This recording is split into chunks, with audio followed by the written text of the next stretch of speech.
इस मंच का यही कहना है,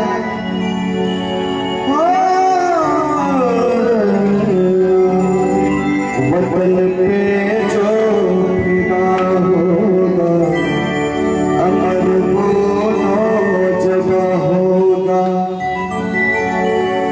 रहेगी जब तलक दुनिया, रहेगी जब तलक दुनिया, अमर वो जगह होगा। और कहना है उसके लिए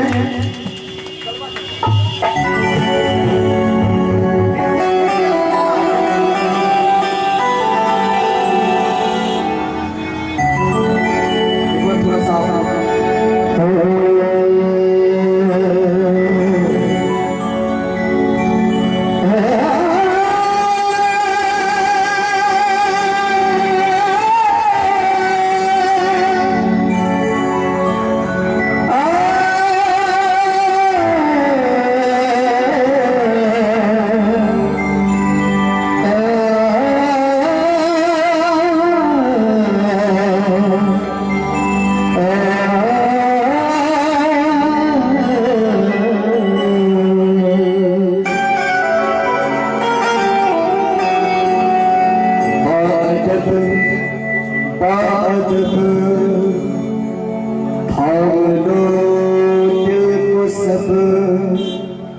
ये जमीन चूम के सब कहो झूम के। और कहना है सभी को, दोनों हाथ उठा के, ऐ वतन जान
इन देशवासियों के लिए कि मेरी निगाहें करती है तेरे कदमों पे।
Oh,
हेलो ऐसे नहीं, आप सभी दोनों हाथ उठाएंगे और जो नहीं उठाएंगे भारत माँ की कसम। एक बार सभी लोग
सभी लोग, क्योंकि ये मेरा देश की बात है और सभी लोग उठा के बोले हाथ जल पर